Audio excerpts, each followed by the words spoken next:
You've probably noticed that your mind rarely goes quiet. There's a conversation happening inside you almost every waking hour. And if you're honest, a lot of it isn't kind. You replay the argument that didn't go your way. You rehearse the apology you're still waiting for. You hear the voice of someone who doubted you, and somewhere along the way, you made that voice your own. The inner conversation is always running. Most people just never realize they're the ones who could change what it says. Neville Goddard's answer to this was direct and uncompromising. Your inner conversation is your most powerful creative tool. And if you're not deliberately directing it, it's working against you. He called this principle the inner conversation, sometimes the internal dialogue, and he returned to it throughout his lectures and books because he believed it was the mechanism through which the human imagination was either building a life or quietly dismantling one. For Neville, the Bible verse that unlocked this was simple. When Moses asks God who he should say sent him, the answer is, I am. Neville read that not as ancient history, but as psychological instruction, a statement about the creative power embedded in every declaration that follows the words, I am. What you say after those two words, silently or aloud, is a direction given to the deepest part of yourself. So how does this actually work? Neville taught that the subconscious mind, what he often called the deeper self, does not evaluate what you tell it. It does not weigh evidence, argue back, or ask for proof. It simply receives the dominant impression and moves to make that impression real in the world of form. This means your inner conversations are not just moods or reactions, they are instructions. And the world you're living in right now is, in large part, the accumulated result of the conversations you've been having with yourself for years.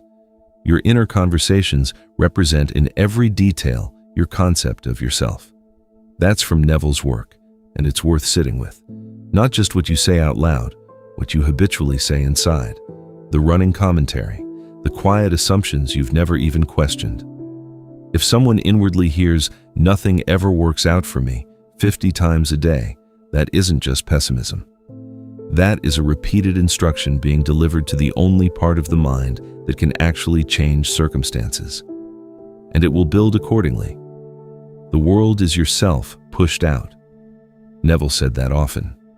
What he meant was that the people around you, the opportunities that appear or don't appear, the way life seems to treat you, all of it is a reflection of the conversations happening inside.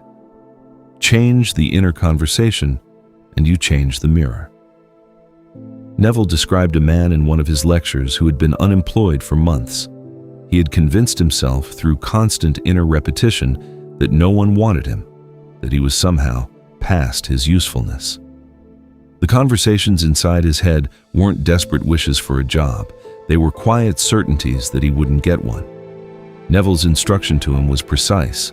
Stop rehearsing the rejection. Start having the inner conversation of a man who is valued, employed, and contributing. Not a wish, a fact. Speak inwardly the way you would speak if the thing were already true. Congratulations on the new position. Hear that. Say, thank you. I'm very glad to be there. Feel that. Give the deeper self a new set of instructions, delivered with the emotional certainty of something already accomplished. Here is exactly what to do tonight. Before you sleep, and Neville considered the drowsy state before sleep especially receptive, bring to mind the one thing you most want to be true, not as a hope, as a fact that has already happened. Then construct a single short exchange. Someone whose opinion matters to you says something that would only make sense if your desire were fulfilled. Hear their words clearly. Respond naturally. I heard you got the promotion.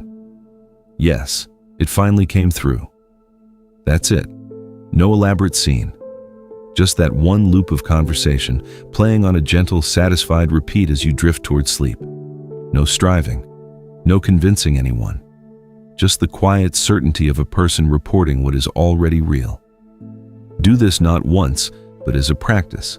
The same conversation, the same emotional tone, return to each night until it feels less like imagination and more like memory. That shift in feeling is what Neville pointed to as the sign that the deeper self has received its new instruction. Your inner world has always been speaking. Now you know what to say.